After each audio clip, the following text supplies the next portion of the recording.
అన్నదాతల ఆగ్రహ జ్వాల. నిర్మల్ జిల్లా దిలావర్పూర్లో పరిశ్రమపై రైతుల దాడి. ఇంధనాల పరిశ్రమపై రైతుల దాడి. ప్రహారీ తాత్కాలిక కట్టడాల కూల్చివేత, పలు వాహనాల అద్దాల ధ్వంసం, ఓ వాహనానికి నిప్పు. నిర్మల్ జిల్లా దిలావర్పూర్ మండల కేంద్రం శివార్లో నిర్మాణంలో ఉన్న ఇంధనాల పరిశ్రమపై రైతులు బుధవారం దాడి చేశారు. దిలావర్పూర్, గండంపల్లి గ్రామాలకు చెందిన వందల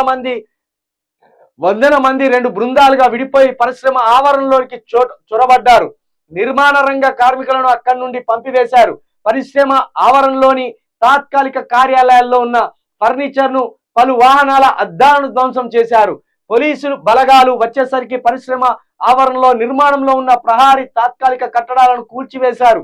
ఓ వాహనానికి గుర్తు తెలియని వ్యక్తులు నిప్పంటించారు. అగ్నిమాపక శకటం వచ్చేసరికి అది కాలి బూడిదైంది. నిరసనకారులను చెదరగొట్టేందుకు పోలీసులు యత్నించగా వారికి వ్యతిరేకంగా రైతులు నినాదాలు చేశారు. మఫ్టీలో ఉన్న ప్రత్యేక విభాగం పోలీసులు ఆందోళనకారులను చిత్రీకరిస్తుండగా వారి సెల్ ఫోన్లను లాక్కొని ధ్వంసం చేశారు. ఇది ఎప్పటి నుండో బాగా రగులుతుంది. గత ప్రభుత్వం నుండి కూడా ఇంధనాల పరిశ్రమ పెట్టాలని ప్రభుత్వం ప్రయత్నం చేస్తారు. అది పెడితే ఆ చుట్టుపక్కల ఉన్న గ్రామస్తులు మేము నష్టపోతాము, మా ఆరోగ్యాలు పాడైతాయి, రకరకాల ఇబ్బందులు మాకు ఏర్పడతాయి అనేమో చుట్టుపక్కల ఉన్న రైతులు ఆందోళన చేస్తాను. కానీ ఇదేం పట్టించుకోకుండా గత ప్రభుత్వం కావచ్చు, ఇప్పుడున్న ప్రభుత్వం కావచ్చు అదే విధంగా ముందుకు పోతుంది.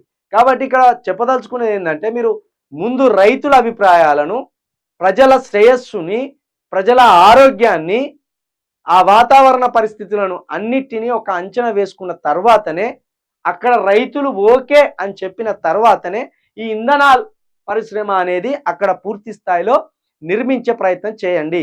లేని పక్షంలో ఇక్కడ ప్రాణాలు పోవచ్చు, లేదా అక్కడికి వచ్చిన అధికారుల ప్రాణాలు పోవచ్చు, లేకపోతే ఆఖరికి ఇంకేమైనా కూడా జరగవచ్చు.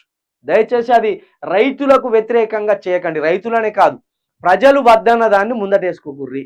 పైసల కాశపడి, పెట్టుబడుల కాశపడి ప్రజలు ఏది వద్ద అంటారో వాటినే ముందటేసుకొని మీరు వద్దంటే ఊకుంటామా అనే అహానికో అధికార దర్పానికో పోతే పరిస్థితులు చేయి దాటిపోయి ఏదైనా జరగవచ్చు.